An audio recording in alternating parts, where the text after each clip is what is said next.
Good evening and a very warm welcome to all our viewers. My name is Samantha Castle and I'm the Senior Manager for Alumni Relations at the University of Pretoria. If you were able to join us on Tuesday for our pre-budget discussion, you would have heard our panel of experts have a very robust discussion on the state of our economy. In this evening's discussion, our experts will examine and expand upon the key interventions announced by the Minister of Finance yesterday. This discussion is part of the Lead UP Alumni Thought Leadership Series, and it's brought to you by the Alumni Relations Office and Brand SA. Dr. Morris Mtumbini, who is our interim dean of our Gibbs Business School, will be our moderator this evening. I thank you all for tuning in and for always supporting your alma mater, and also for continuing to share your own opinions and views with us. Now, without any further ado, allow me to introduce our Vice Chancellor and Principal, Professor Tawana Kupe, to say a few words. Over to you, Prof. Kupe. Thank you, Samantha, Senior Manager, Alumni Relations, and thank you for your division for mounting these debates. Good evening, everyone. Very warm welcome. It's a day or so after the supplementary budget by the Minister of Finance, so we need to do some debating. But first, let me just assure our alumni, our esteemed guests, some of who are not necessarily alumni, but are friends of UP, our associates, and some on this panel tonight will end up joining our academic staff to become professors in these things. Thank you very much in advance for joining the university. A few things about the university to our alumni, our friends, our associates, our esteemed guests. The University of Pretoria is increasingly raising the bar in its quality and excellence of its programs. It is in the top 1.9% in the world, where there are 26,000 universities. And then we're celebrating some fine moments this year. Gibbs, our leading business school, number 38 in the world for executive education, turns only 20 this year, but leads the pack in South Africa and leads the pack in Africa. Then two faculties, the Faculty of Economic and Management Sciences, we're talking economics today, turns 100 this year. Our Faculty of Veterinary Science, the only Faculty of Veterinary Science in South Africa and the second one in Southern Africa, also turns 100 years this year. We also are the top producer and the leading accounting school in South Africa for the last 3 or more years. And also we are the top producer of research in South Africa, and also the university with the largest number of academic staff with PhDs. There are many PhDs on the panel tonight. Our PhD percentage to 69%. As of this year, the national average is 48%. We also have launched 4 new exciting innovation platforms. Innovation platforms designed to produce a research that matters to solving complex, complicated, and intersectional issues, like creating a new economy and a new society in the wake of massive disruptions. We're living in the age of major disruptions: technological disruption, pandemics, anemic economic growth, and economic wastelands, as the minister clearly pointed out last year. At UP, we have 4 new innovation platforms recently constructed: Future Africa Institute, Engineering 4.0, all things digital in transport; Innovation Africa, all things digital, precision, sustainable agriculture; and a new museum that also uses a range of digital technologies. You can catch it on Instagram as well. We're ready as the University of Pretoria to contribute to creating a new economy and to creating a new society. And so what we're looking for tonight is, Vice Chancellor, I want to hear what concretely are we going to do to construct a new economy that addresses the complex, complicated, intersectional problems of youth unemployment, unemployment in general, inequality, poverty, and also recreating a just, equitable, equal economy that delivers on social justice and that also is a pillar for creating a new society: democratic, prosperous, sustainable, and a Texas place among the nations of the world that lead. So, ladies and gentlemen, we have an esteemed panel, and thank you again to the panel. And I'll hand over back, and now let's hear cutting edge debate from the Cutting Edge University. Thank you, Prof. Cooper. And we look forward to some of these recommendations from our panelists. Don't forget to join us for our next Lead UP Alumni virtual chat, which will happen on the 8th of July from 5 to 6 p.m. And the alumni from across the continent will focus on the topic global lockdowns, learning, thriving, or just surviving. We hope you enjoyed tonight's discussion with us, and please feel free to drop your comments in our live feed. Over to you, Dr. Mtombeni. Thank you, Sam. Good evening, everyone. As you can see, my name is Morris Mtombeni, Interim Dean-elect at Gibbs. I'm joined this evening for a really important conversation, especially following a somber presentation by the Minister of Finance yesterday afternoon. Allow me to go straight into introducing my panel of fellow panelists, speakers, to this conversation about what's next as we navigate this COVID-19 pandemic that we're going to live with for the foreseeable future. So I'll begin by introducing somebody who wasn't able to join us on Tuesday, investor and entrepreneur, somebody who might be well known to many of you, Mr. Andile Kumar. Good evening, Andile. How are you? I'm very well, thank you. And then, of course, our agent provocateur from Tuesday, from the Center for Economic Development and Transformation, Mr. Duma Bule. Hello, how are you? I'm very well, thanks, and you're welcome again. Thanks for coming back. I'm sure you're going to give us a run for our money, so to speak. And joining him, one of our hosts and sponsors for this evening from Brand SA, Dr. Petrus. Please join us, Petrus. Petrus de Kock. Evening, Morris. Evening, Duma, Andile. And, they say economists, you always start on the one hand and then on the other. So on the one hand, I'd like to introduce my colleague from the Gordon Institute of Business Science, Professor Adrian Saville. Evening, Morris. Evening, everyone. Welcome back, Adrian. And finally, the smartest among us, and none other than Dr. Tabi Leok. Evening, everyone. Lovely. Before we kick off our conversation, I'd like to encourage, our colleagues and our viewers and participants to please go onto Slido and remember slido.com and remember to enter the event code LeadUp, LeadUP, hashtag LeadUP 23 June. Is that right? Would it be 23 June or 25 June? I think it should be 25 June personally. So put up LeadUp 25 June and answer, give us an indication of the poll that is running there. And the topic is, which topic would you most like to learn more about? The first one is South African economic stimulus and the recovery plan. Oh, don't we need to know more about that one? Sovereign credit ratings, factors contributing to unemployment, as well as sovereign wealth funds. If only we could have more of those, or would you like to know all of the above?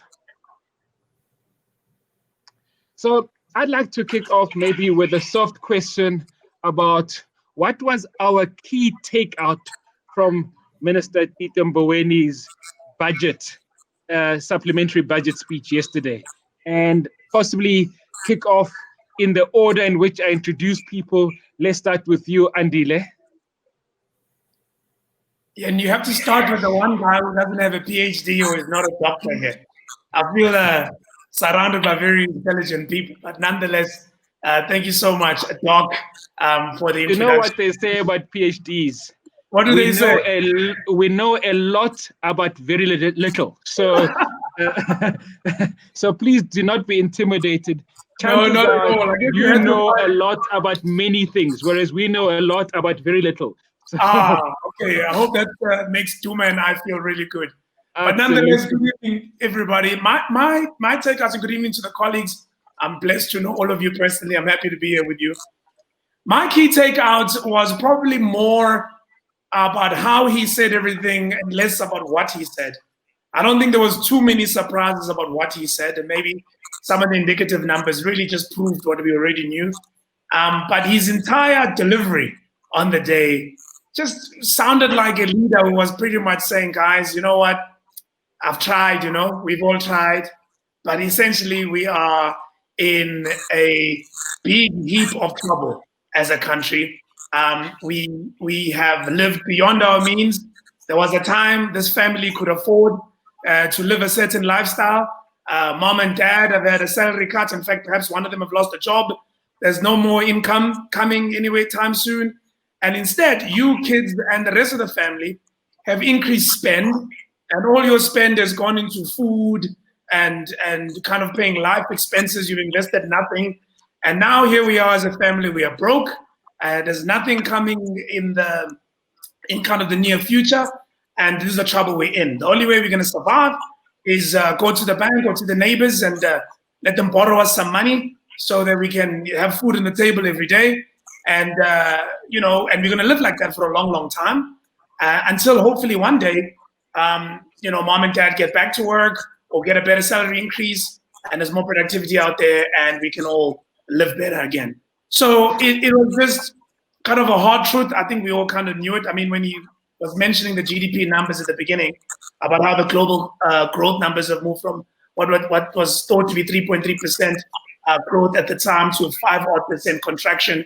And then he mentioned our numbers that we all know was pretty much no growth to what he's forecasting to be below 7% of a contraction, which I think is going to be much more, by the way.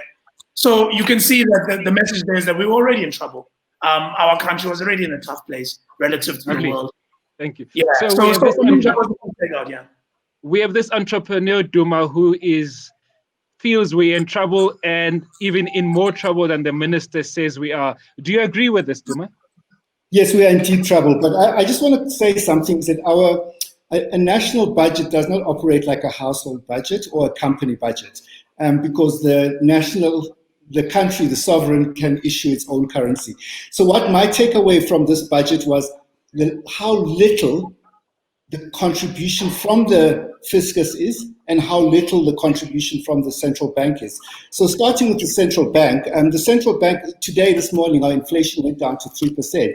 And as we knew, we are in the most deflationary shock in our country's history. There is still lots of space to cut interest rates, number one. Number two, there's so many other instruments. We talk about imagination, but we are not using imagination. The US Fed has got 11 lending lines to support the economy worth $2.3 trillion. So basically in South Africa, if we had a proper central bank, it would be backstopping many parts of our society. So number one, I would say the central bank can step in and buy bonds on the secondary market. We're going to be 760 billion rands. They should step in with the Public Investment Corporation and buy some of those bonds to tame the bond market. Elsewhere in the world, bond markets have been effectively nationalized. Number two, they can buy bonds on the primary market where new issues of bonds are made. Number three, they can recapitalize development finance institutions, productive investment, monetary financing. And number four, they can provide monetary financing of government expenditure. Now coming back to the other issue I want to talk about, which I didn't explain properly yesterday, is that I'm reading the statements from the Budget Justice Coalition and AIDC, some of the organizations that serve civil society. On the fiscal policy side, there was new spending of 36 billion rand. That is 0.7% of GDP. So we're sitting on the one side with 275 basis points cuts in interest rates and 36 billion rands of new spending. Now, that would not have been enough for the crisis before the crisis, when we had two recessions in 2 consecutive years, and we're heading for the third recession in 3 consecutive years. So I'm just gobsmacked about the lack of a response from both sides of our monetary and fiscal policy side. And finally, I just wanted to say, we've got this vast balance sheet as a country. We've got 922 billion rands in foreign exchange reserves. That is 8 months of imports, and the benchmark is 3 months. Why can't we release some of those reserves into the economy to support the economy? The second issue I want to talk about is the Public Investment Corporation. It is 100% funded. The majority of government pension funds in the whole world are not fully funded. We cannot afford the luxury of a fully funded pension fund. And there is means for us, and I was really happy that the Budget Justice Coalition, all the civil society organizations I work with all the trade unions, SAFTU, COSATU, they're all for the Public Investment Corporation making a role in terms of solving the situation that we're in. And I believe we can reduce the funding in the Public Investment Corporation. I'm just looking at something. This thing generates surpluses of 50 billion rands a year. We got you. Yeah.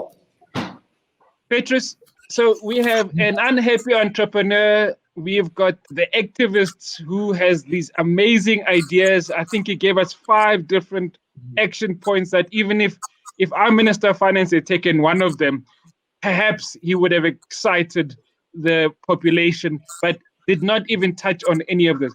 Do you think Duma knows something that the Minister of Finance doesn't? Or are we just stubbornly holding on to a philosophical approach that has long passed its due date? Yeah, maybe just a quick comment on what Duma said. It's not so straightforward for a reserve bank, for example, to step into an economy and start buying bonds directly. The reason the Federal Reserve can do that, and that it has those 11 lines where it buys bonds and junk, by the way, to protect the US economy, is because it sits at the core of the global financial system. The dollar backs a big chunk of the global economy. So that reserve has a very different capability to what the South African Reserve Bank has. So I think we must not make it sound so easy. The Reserve Bank can just step in and do X, Y, Z. I don't think it's that straightforward. But 3 things that stand out to me from the budget speech, I think it kind of comes to me in 3 words. We were discussing it before the session. The first one is debt. I think the minister was very honest with us as South Africans. It's like Andile said at the beginning, and I like your analogy actually of a household. And that's how we must translate it, to ourselves, because each and every household in this country is already feeling the pinch. There's a family member, a person somewhere who's not only suffering from COVID, who gets the virus, but also households that are being affected. So that's the real picture we're facing here. The second one is zero. And the word zero is related to what the minister said, which I think is very important, zero-based budgeting moving forward in the next MTSF. Now, that could potentially change the ballgame quite significantly in terms of state expenditure, depending on how the administration adopts or implements that in the context of the 6th administration. And the last one is reform. I think once again, the minister concluded, and I think in the last paragraphs there, he refers back to the discussion document from last year. I know there's still a lot of debate out there. However, I think that still gives us a continuity of thinking, number one. There's an acknowledgement of the depth of the crisis we're in, and really also what you referred to earlier. In February budget speech, global growth was expected to be 3.3%. In June now, it's dropped to a contraction of 5.3%. It's like a black hole opened in the global economy. So this disaster, there's no formula to answer this. And I think that's where, I think some of our thinking, and I love any form of engagement, because as South Africans, we have to engage and understand these things and criticize where necessary. But ultimately, what's the solution? How do we move forward? And I think that's what people are shouting for. Thank you, Petrus. Adrian. So I'm concerned about how we come across to the man in the street. How does this budget make sense to the man of the street? And so we're hearing about this household that is in a bit of trouble on the one hand, but we're hearing also that a government budget is not like a company budget or a family budget. So how then should we make sense of this? So I wonder if you can kind of try and bring this home to us to say, should we be worried, or is there a light at the end of this tunnel, no matter how far this light is? Morris, so yesterday we were introduced to the hippopotamus. I'm going to bring another animal into the picture. I'm going to bring the crocodile into the story. And crocodiles have some of the most powerful jaws in the animal kingdom. They grab their prey, they crush down on their prey, and they generally don't kill large prey on impact. Instead, they take the prey into the water and they perform what is called a death roll, where they disorient their prey and then they take their prey down underwater and drown them. That's the way the crocodile kills large prey. And I think South Africa has taken itself into that environment. And it's not that this was done to us. You know, there's lots of hand-wringing when it's referencing the ratings agencies and their very poor timing about downgrading us as we went into COVID-19. We've been warned and cautioned and flagged and given red lights and orange lights and told to come out of the water, and we just kept pushing in. So if we're going to stay with a family analogy, this would be the equivalent to my mom and my dad giving me lots and lots of really good advice and warnings, and me telling them that I know better and that somehow the rules for me are different. The rules for South Africa are not different. If you borrow money, you have to pay it back. If you borrow money to fund state-owned enterprises, civil servant salaries, you want to make sure that there is a return on that investment, and so that it's clear that I'm not some red-hearted capitalist. Social return on investment, not necessarily capital return on investment. But South Africa's social and capital return on investment is way below our cost of funding. And so we've taken ourselves into a financial territory that is quite simply unsustainable, and it will take us into bankruptcy. So we have to reimagine. Duma's absolutely right. We have to reimagine. We have to think of new ways of doing this. From our Tuesday night conversation that I am far more cautious and conservative when it comes to talking about the Reserve Bank. There are creative ways we can do this. One of the things that you don't want to ever do is compromise your institutions. Yeah. South Africa's gone down that slope in other forms, and we know that pulling compromised institutions back is a very, very difficult task. Our Reserve Bank and our National Treasury are two of the most respected financial organs globally. We don't want to compromise that. Thank you. Tabi, so we have, we are accused of being a manel, so thank you for being on the panel so it doesn't feel like a manel. We've got 3 of our 4 male panelists feeling quite down and out, and so glad Petrus is around, who's saying, hang on guys, things are bad, but there's some positive stuff coming out there. So I don't know where you're going to sit, because I found that you're quite pragmatic about these things. Is there any hope, Tabi? So, the president and the finance minister have described this pandemic as a war. This analogy has been made by other world leaders. And, after the supplementary budget, I'm convinced that I would not want to go to war with the president and the minister as my war buddies or my soldiers, because I know that they will not bring the right ammunition to fight the enemy. So I was thoroughly underwhelmed by the supplementary budget. So the one thing, let me just Reserve Bank out of, I know I won't succeed because I've been trying to do this for, I think, over 5 years. But I want to, again, tell this to Duma and to the listeners that the Reserve Bank is sacrosanct. The Reserve Bank is doing its role, and it's doing its role quite well, its job quite well. Monetary policy doesn't lead fiscal policy, or else it doesn't work. Fiscal policy leads monetary policy. and we've seen it in the way the monetary policy has operated. Central bank, the Reserve Bank can cut interest rates to zero tomorrow. It will not impact the people who live across from me, across from the highway in Alexandra. It will not impact most of South Africa. And that's because, people are unemployed. And the fact that interest rates are low, it'll impact people like me and everyone else on this webinar, because you'll receive a text message from your bank to tell you that you can actually get a loan for less, and also any debt that you have with the bank is now less than it was previously. So again, it benefits those who are leveraged, and it benefits corporates, but not the majority of South Africans. When the Reserve Bank cuts interest rates, and many people think of interest rates only in terms of the short end of the curve. And I want to explain how interest rates work. Interest rates are not just what the bank tells you, and it's just not passed through into just food prices.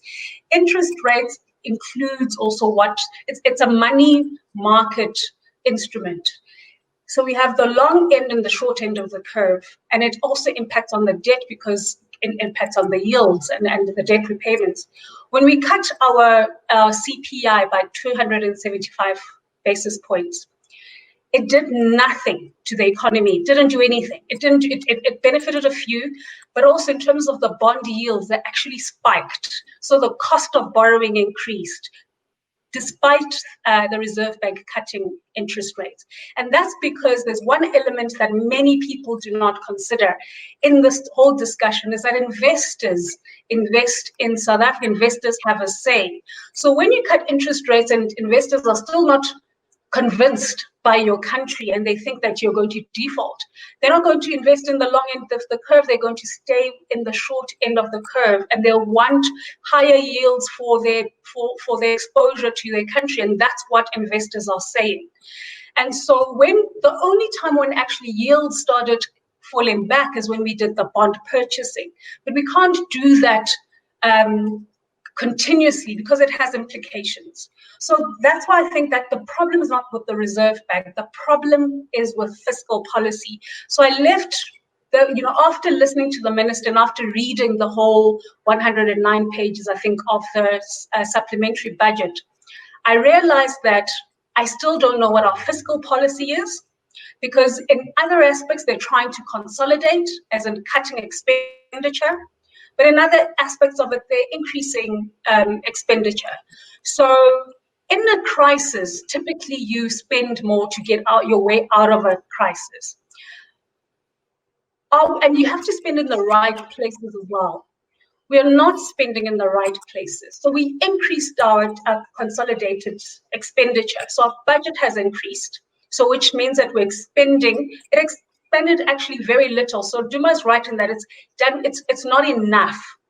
But at the same time, where they need to cut, where I think they should cut, let's say, government wages, for instance. If you cut 15% of government wages, you raise almost 180 billion rands. People will argue, and unions will argue, that cutting wages means that you're going to slow growth. The Reserve and the Treasury, National Treasury, told us in February that the biggest burden on the fiscus is the wage bill. So, and also it told us that despite it being one of the biggest, so over a third of our expenditure goes to wages, but government productivity, so the correlation between wages and productivity is low. So those who are getting all these lofty salaries from our taxes are not actually being productive. So why are we continuing to throw money at a very unproductive or a relatively unproductive side or sector in the budget, whereas we can actually cut a part of it and allocate it in an area where we can get that economic multiplier effect that will generate the necessary growth that we need during a recession. So I think that, again, we do have a budget. We're not allocating it properly. Thank you. So I can see that we are an underwhelmed panel. And whilst we're reflecting on that, I'm going to ask each of you to think about a question, and maybe as a kickoff, if you put on your own personal perspective, Andile as an entrepreneur, Duma as a research and advisor, and so forth, about if you were to zone in on a specific part of the budget that you would still like to influence going forward so that we can give hope, right? So just think about a specific part of the budget that you would like to influence that you think can give hope. In the meantime, whilst we're doing that, let me give you the results of the first poll. So 44% of the viewers, listeners, followers, whatever we call them, want to know more about the stimulus and recovery plan of the South African economy. 40% want to discuss more about the factors that are contributing to unemployment and how we can turn this around. And 28% doesn't seem right. 44, 28, let's go with that for the moment. 28%. Now, the numbers don't look right, Adrian. 28% want to do sovereign wealth. Maybe there's double counting somewhere there, and the balance sovereign credit There's a rating. fiscus that's looking for you. Yeah, there is Dumas people that are looking. That's more than 100. Oh, I was told you can vote more than once. Okay, thank you so much. That was helpful. My Bantu education from Leresha Combined School kicked in there, and I thought, no, 44 plus 40 plus 28 is already over 100%, Chief. So I'm okay. Back at you. So Andile, before we kick off, we're gonna kick off with the second poll, also on Slido, and it's hashtag lead UP 25 June. And we'd say, would you like to learn more about the government's response to COVID-19 pandemic and how this will affect individuals and businesses in particular? So today we're speaking more about the macro view. There will be more sessions on in the individual and business effect. So maybe on that, let me kick back at you, Andile. If you were to focus on one thing in the government's response, not what it should have been, but what it is, that you would like to influence to enable us to give hope to South Africa, what would that be? Morris, it's simple for me because I guess I live in the real world outside of the academic debates.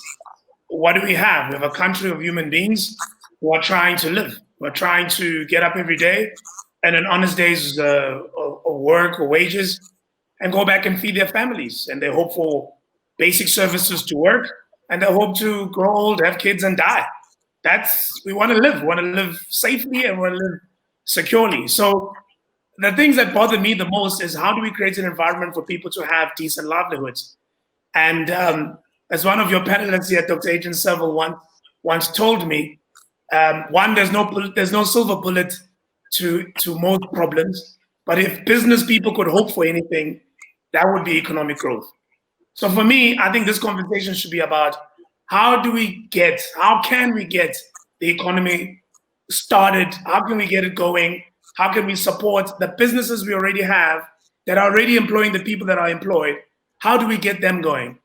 And the damn squib for me was the presentation, once again, of the loan guarantee scheme, which actually, as we all know, is not really a loan guarantee scheme, because we call it that, but then the banks are required to apply the same kind of terms in lending to these small businesses that they typically do anyway.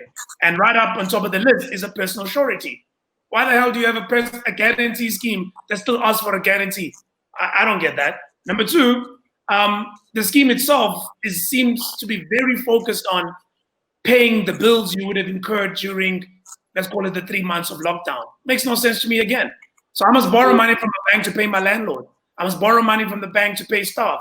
I must borrow money to pay all the bills that I incurred when I couldn't trade. Sounds to me that whoever came up with this stuff didn't talk to real entrepreneurs and real business people.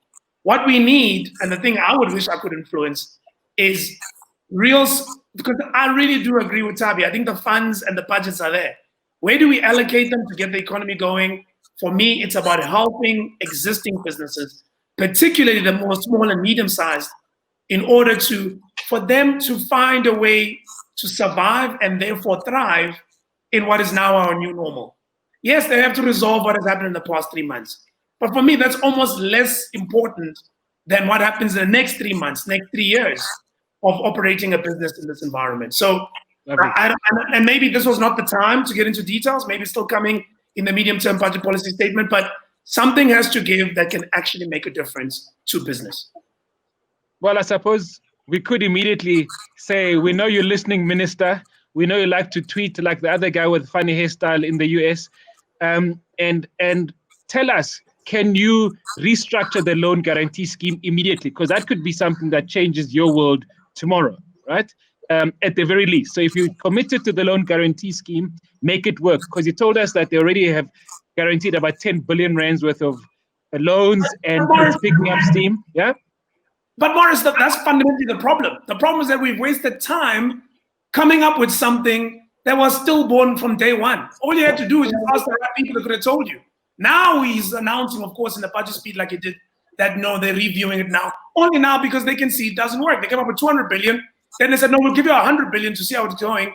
And the banks the other day announced that they only lent 7 billion. I could have told you over a cup of tea it wasn't going to work. Now we've wasted all this time coming up with the thing. Now we're reviewing it again. Just do it right the first time around. Just answer your phone. The minister will call you shortly. Duma? Yeah, what is your one thing? Your one thing, Duma, not 5 things, one thing. Okay, one thing. I think my problem is that Treasury is unaccountable to anybody. It has an effective veto over any economic policy that may be decided through democratic means. I'll give you an example. In September 2018, the government and the president said we want a 400 billion rand infrastructure fund.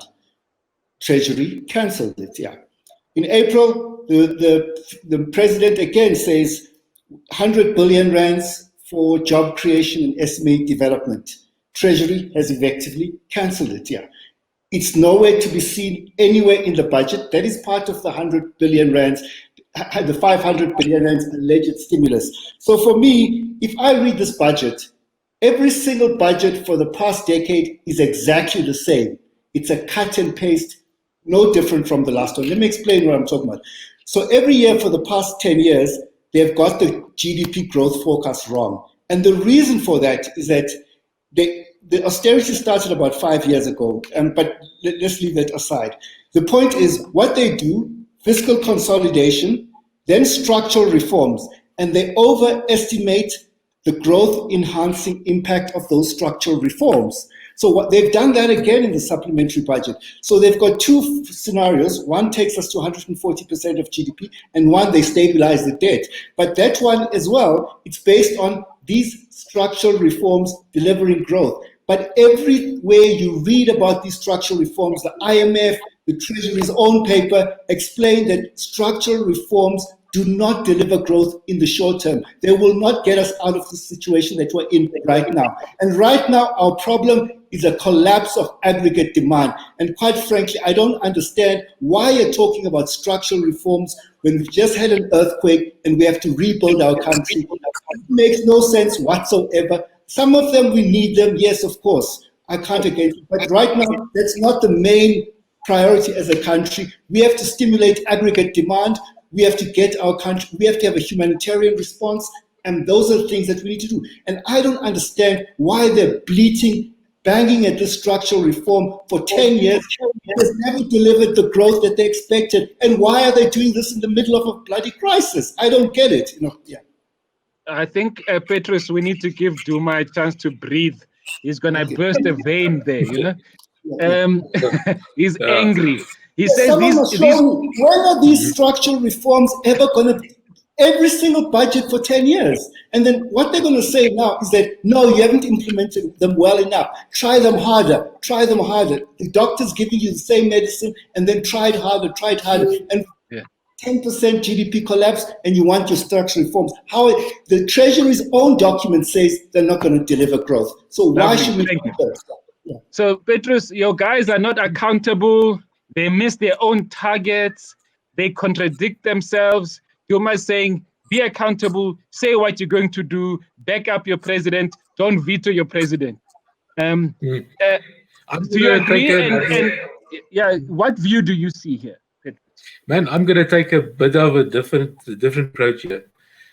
Maybe it's also, I'm a TIX alumni, and I studied political science there. I think we are not just as South Africa, but as a world, we are being confronted with a very new and a very old question at the same time, which is the role of the state in relation to economic activity and society. There's a major, it sounds like I'm now suddenly raising a major philosophical question here, but it's a very practical thing. Duma's comments, Andile's comments, Tabi's comments earlier, may have very specific views on the budget, but remember there's a much more fundamental issue at stake here. Firstly, all of our activities, whether we're at a university or in a business or whatever, if we believe in the project called the Republic of South Africa, our activities should ideally be directed in such a way that we aim to achieve collective objectives. Okay, so now the philosophy is over and I'm going to become very practical in some of my comments. I want to go back to what I said on Tuesday. Yes, there's a major debate to be had about allocation of monies, policy implementation, challenges, etc., etc. But I'm going to stand firm on the point that there's capability and resources in this country for us at this point in time to step in very significant ways. For example, I referred to this right at the end on Tuesday, and I made a point. I want to raise it again today. Our historical project of land reform. We know we have an incredibly painful history as a country, but I think we stand to lose a tremendous historical opportunity now as we speak in the midst of a pandemic if we do not look at ourselves as business people, as people in particular communities, asking ourselves the question, what resources do I have at my disposal to spark activity in a particular area, in a particular sector? So coming back to the philosophical question then really we need to be very realistic about what is the capability of the state from a financial point of view and what is the capability of society and where do we match these things. Let me just throw in another practical, quick final example of a possibility where we need to be looking into. In this administration, the district development model has been coming into the table. Not a lot of public debate on that, but it's taking shape in the administration. And I'm just putting it on the table. There's thinking, there's systems, there's structures that we can still use to our benefit that's still stronger than what we think it is. So I'm not saying we're living in some kind of utopia or that I see the sky with pink-colored flowers floating around all day long. I'm not like that. I'm a very realistic person, and I'm saying to you, in as much as we may be facing a major crisis, I also think by obsessing about everything that we think is wrong, we're also not spending that same time thinking about what's the opportunities out there. And really, I think we lose a lot of time by just hot air the whole time about everything that's wrong, and we never come to the table. For example, I've raised a very practical question a few weeks ago in a debate on SFM with trade union leaders, where I asked the question, what is the role? Unions have a very particular view on economics, etc., but the resources at the disposal of trade union federations in this country, pools of monies floating around there, what's that money doing to go in and develop communities? That's a question that I have, for example. So what I'm trying to say is I'm not criticizing unions or anybody. What I'm trying to say is we must really look in the mirror then and say, what is the resources that our institutions have at its disposal? How do we rethink? How do we deploy that resource in society to spark growth? And that is what we need to be thinking about now. Thank you so much, Petrus. Adrian, I see Petrus is trying to get us out of a dystopia. Are you going to take us back into the dystopia, or are you moving it towards utopia? Is there any hope for us, Adrian? Well, yes, there is hope for us, and I'm going to give you, a first message of hope. As many of the examples that, we point to as country miracles, countries that have transformed extraordinarily, many of them are born in crisis. What is unusual about this moment is that it's collective crisis, that we are not in this alone. But you could think of, the end of World War II as an example, or the collapse of the Berlin Wall as another example, where crisis was sprung upon people, many countries as a collective. And the elegance of that, the beauty, the gift in that is we don't have to learn, and we're not in this alone. We don't have to learn. We don't have to do this as doe-eyed. We can learn from others, and we can borrow from those models and experiences. What did they do that we can bring here to help us cope with crisis and recover spectacularly. And there's country after country, and the reference to land reform, for instance, there's some fantastic work done on Asian economies to understand why some Asian economies have stuttered and stumbled and others have been born into spectacular circumstances. And they've got common ingredients. One of the common ingredients is the superstars, Japan, Taiwan, South Korea, all start with agriculture as a backbone. South Africa keeps walking straight past this incredible resource that we sit on, and that has been the source of abuse in this country historically. So, if I could point to that as a first aspect, we can borrow from others, use this crisis as an opportunity to reset and reinvent. The second point that I'd make with reference to the budget is recognize that the deficit is not only fiscal, that the deficit is in delivery and the deficit is in confidence. And when I talk about confidence, we are expert generally in talking about South Africa in blaming one party, and that is government. The other aspect that the Asian miracles show us is that there is not a single Asian country that has become successful. There's not a single country that's become successful without a powerful collaboration between public and private. The state cannot do this on its own, and the private sector is not the source of wonderful miracles. For every state-owned enterprise failure, I can name for you a private sector failure. This has to be done as a cohesive, as a collaboration. And the third, very quickly to Tully's point, is she says, she talks about the allocation of money. I'm going to argue that we've got enough money. We are spending it in the right places, but we are spending it poorly. We have to emphasize delivery and we have to emphasize accountability. Lovely. Thank you. Tabi, on the one hand, you are getting support. On the other, you're getting kicked while you're down. Do you have any hope, or do you want to take your fellow economists back whilst you recover? So I do sympathize with Duma and his anger, because it does get frustrating that with each year we see the same thing and we hope for a different outcome, and then the budget under delivers. And he is right in that we've been kicking the can down the road, that our estimates have been wrong all the time. And I think that's why the minister wanted to introduce the zero-based budgeting model, because of this multi-year budgeting process where there are estimates every 3 years and budgets are allocated as, with a 3-year cycle, and there's under delivery in that 3-year cycle.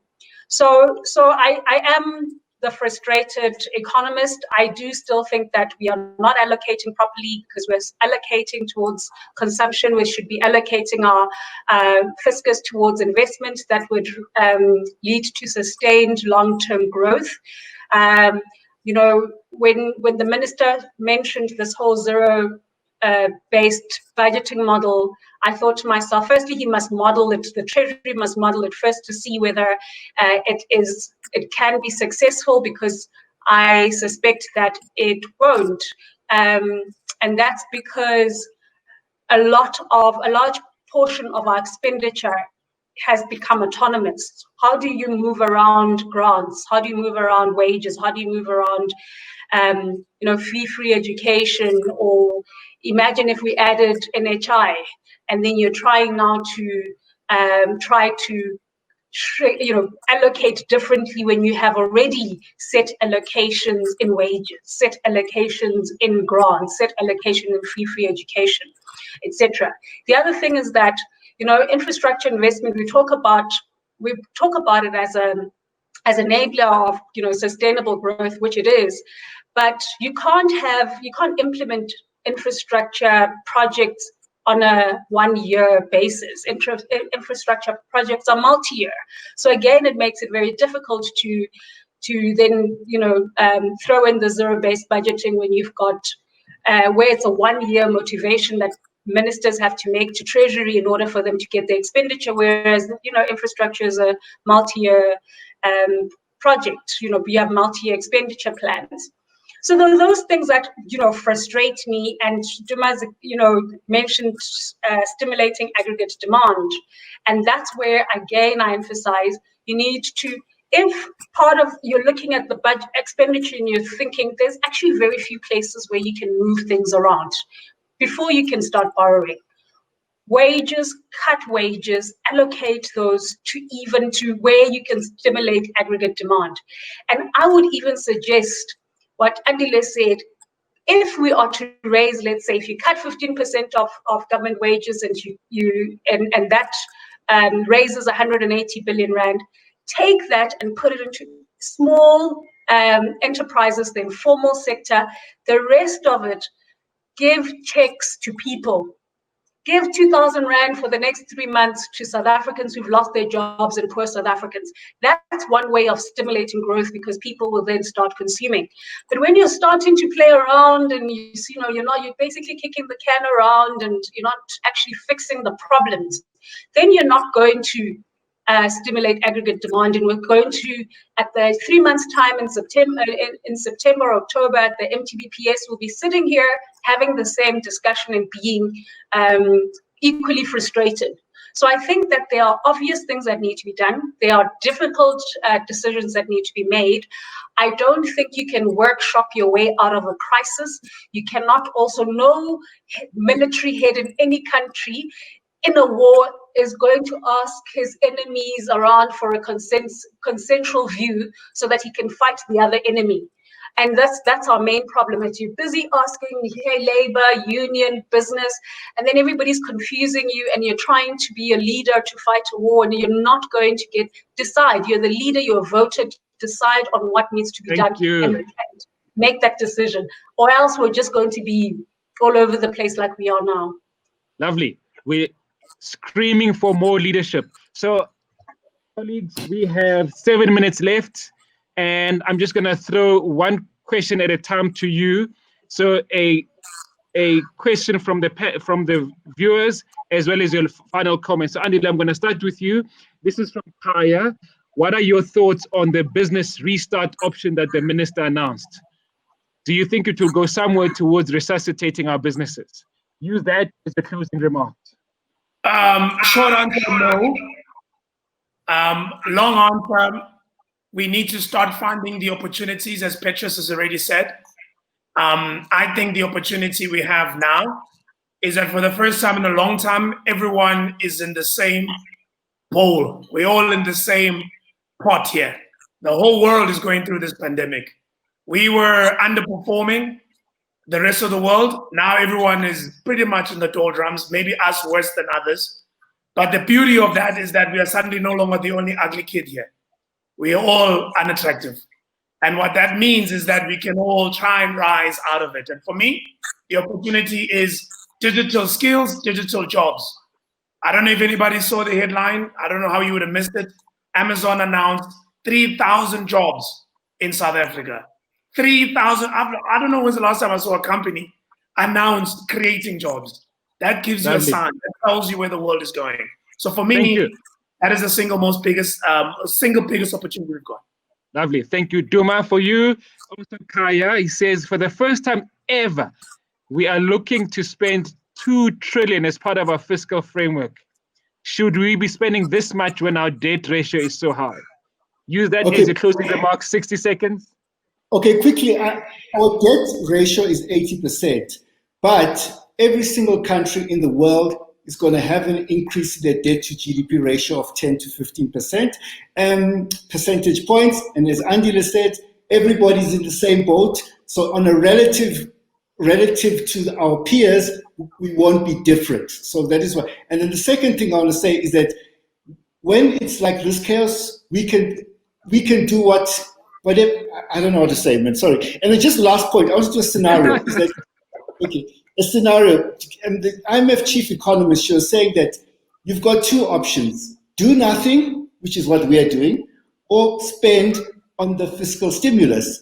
And if you do the numbers, because most of the increase in the debt is because of the tanking economy. So if you spend the appropriate amount, you might end up better than if you had not spent the amount. That's what I'm trying to say. That's what you were saying. Spend yourself out of trouble. Thank you so much for that. Petrus, one of the viewers, Liacho, says Dr. P is spot on regarding unions. Where do they fit in as part of the solution? Because they are sitting on resources. It is time they step up. You want to conclude with that? You've already started talking about that. Would you want to conclude about part of the solution? I think maybe maybe just briefly on that point. I do think there's incredible resources in South Africa. We must all as institutions look maybe very differently at what we have at our disposal, whether you're a federation, whether you a stokvel company, whatever you are. I think we must look very different at our resources. Maybe just to conclude with, and just on the theme of UP alumni talks, I did my master's at UP on a man called Murray Bookchin. And as I was preparing for the session today, he wrote about social ecology. And it's all about balance. It's about balancing human behavior with nature, with culture. And I think as a humanity, yes, we are being challenged as an economy, but as a humanity, I think this pandemic is also pushing us in certain directions in terms of climate change. How do we behave? How do we produce? How do we consume? And how do we share the spoils of economic activity? And that's, I think, a very big, and I think a much more fundamental thing we'll have to grasp in the coming years. Lovely. Thank you. By the way, I forgot to give you the results of the second poll. The results of that poll were 88% would like to learn more about how to respond to the pandemic at an individual and business level. So, Andile, they may well call you back because you've got strong views in that regard. So I hope I haven't kind of made it path dependent for Sam, but nonetheless, I think you'd give very good insight.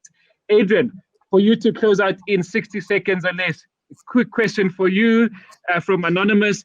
Treasury is looking to borrow $4.2 billion from the IMF, but they seem to be struggling to agree on terms of the loan. What do you think the IMF might be looking for?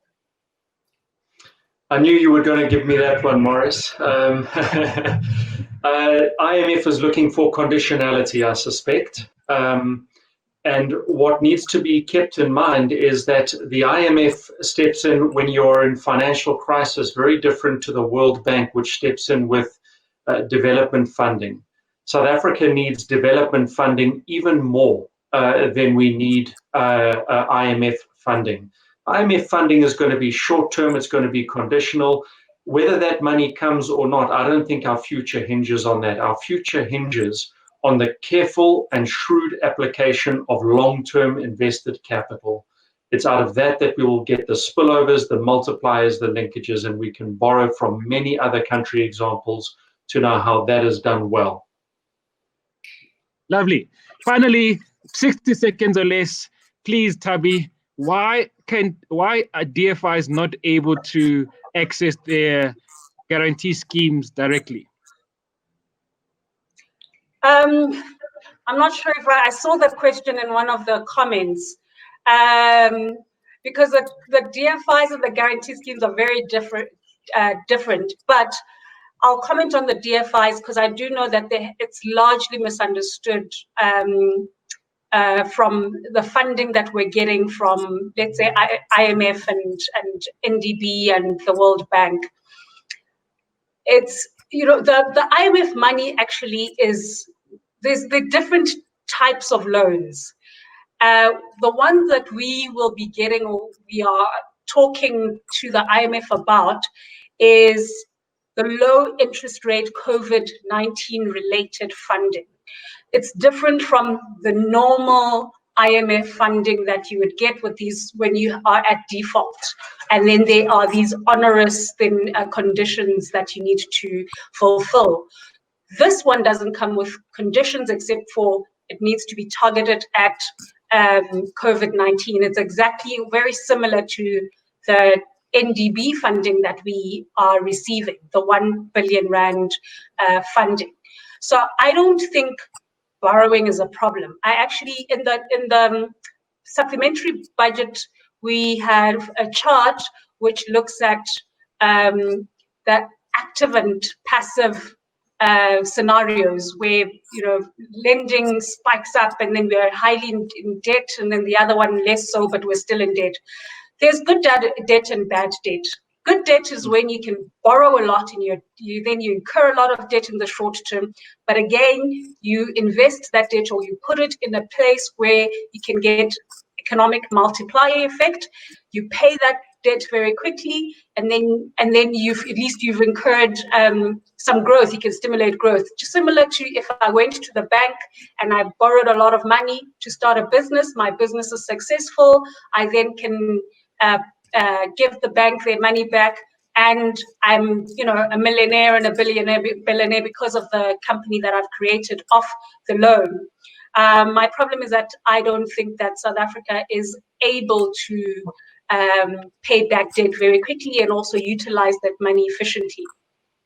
Lastly, I want to say that, you know, Andile is right in that we're not the only country that is heavily indebted right now, and that's a good thing. Brazil has higher a deficit than we do in terms of our emerging market peers, and we are saved by the pandemic because, you know, as Warren Buffett said, when the tide goes out, it is then when you see who's been swimming naked. And that is where the problem will arise. That when after the pandemic, will we be the naked ones, and will we be the only naked ones swimming naked out of a sea of many countries?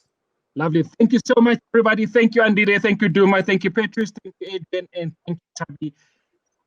Thank you, everybody. Thank you. Please go to Slido, answer the question.